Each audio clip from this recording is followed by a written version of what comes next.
And well, guys, as Joe highlighted, that Nunu pick didn't really do all that much, and that's the first thing that you guys said when the draft was completed, because they had some pretty good picks coming in there, building a solid comp, but then those last two, in Sona and Nunu, not really rounding it up.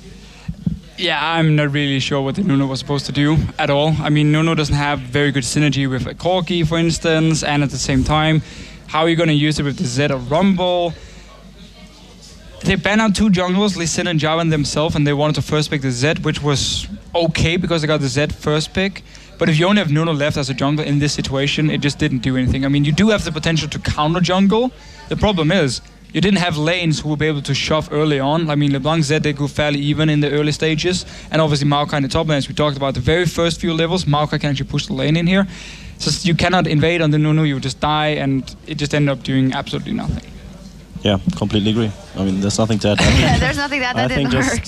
Yeah, I mean, picks and bans, like banning out two junglers on blue side is probably not the best way to go right now, and then wrapping it up with a Nunu pick is just not very, very effective.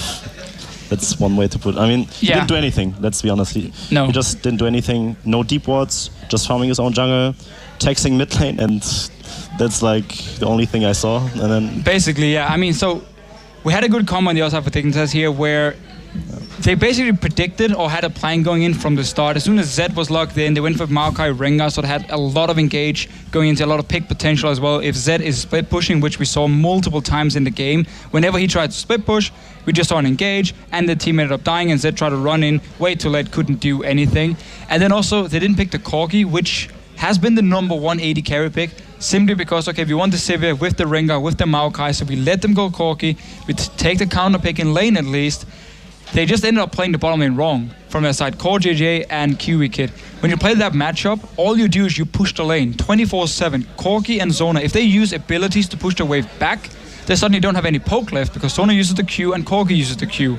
And therefore you can safely stand there, push the wave again and again. Instead, they started to fight. Against a Zona and a Corki, that trade you're going to lose, and also gave up first blood to Holy Phoenix.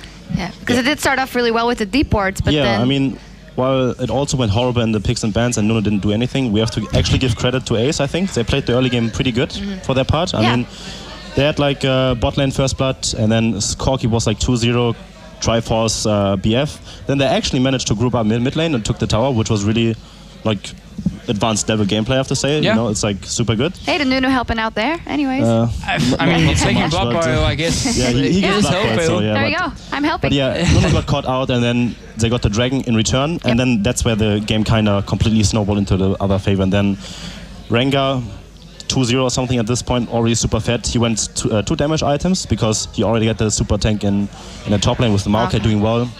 First gank on Rengar, obviously, on the top lane in a counter matchup to help out Maokai a bit. And then at that point, Rumble couldn't really do much. And then, I mean, Rumble was still fairly effective, I have to say. Even if his score 1-6 doesn't really reflect it, he actually had like a lot of impact, you know, just from his ultimate alone. And if they would have, I mean, if they would have been a bit better in terms of like execution, then the Rumble pick could have done a lot more even when being behind. So I actually could have seen Ace taking this game based on the early game. If we do have the same comps again, let's just say exactly the same comps for next game, except for the Nunu maybe, switch it up with something else. But then I would actually like to see bottom lane, they can handle themselves from Ace's high here. We just saw it before, they won the bottom lane. Mid lane, fairly even, slightly behind. Shifter played a good LeBlanc in here. He even had a small lead, and that's why you could go for Codex first, the cooldown reduction, and then into Arm Guard, which is what you can do if you are ahead in the lane. And obviously get the Arm Guard as soon as possible after, so you can survive the all-in. And then in the top lane, when your Rumble gets the Haunting guys against the Maokai, that's where your jungler runs to top lane and make sure you can now pressure this lane here, because what ended up happening was Crumbs would just come on Rengar, pop his ulti, Maokai locked down the Rumble, and they killed him, and they couldn't really use the Haunting guys for anything. I want to see the jungler go up there, press the advantage in the top lane, the other two lanes can handle themselves.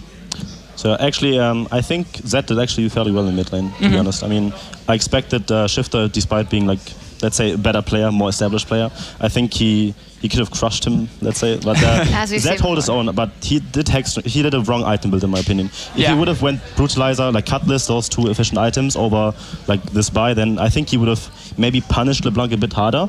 And yeah, we talked about it before, it's like a bit too much of respect Yeah, of the it's a hero little in bit too this case. passive, A bit and too passive, it gives the lane over to Yeah, LeBlanc to agreed. basically control it. Yeah, she won't be able to kill you, but you can return damage to her either. So Cutlass first item, if you want to have the all-in potential, which you should have, also helps you with some of the sustain. Yeah, finally, as we were talking about the items, we had a little bit of discussion about the Banner of Command going for Janna. Of course, everything was going well And for the captain Dignitas at boots that on the point. Maokai. And the Captain Boots on the Maokai. Would you go? You wouldn't go for the Banner of Command, did you say?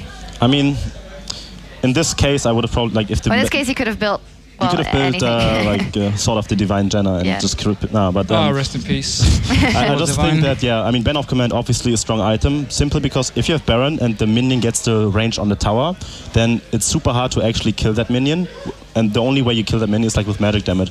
And Banner of Command actually allows the minion to be immune to magic damage. So that you have to imagine like this big minion hitting the tower for like 15% tower shots, and you can't even clear it. Like if the Banner of Command buff is on it, it's out of tower range and it will never get killed. And then it's super. I think it's kind of broken, man. It's pretty good on Janna. I mean, you have good AP scalings. It's actually a very cost-efficient item as well, even without using the Black Shell on this minion here. And it was just timed perfect. We have the Baron, we're going to buff up the minions, we have the Black Shell, and obviously Janna had 20 stacks in the end on the Soul Stealer, so a lot of AP for Kiwi Kid. Yeah, absolutely. Great game by him as well. Well, great showing from Dignitas here in Game 1. We will see what the Aces High can pull out of their sleeves after the break.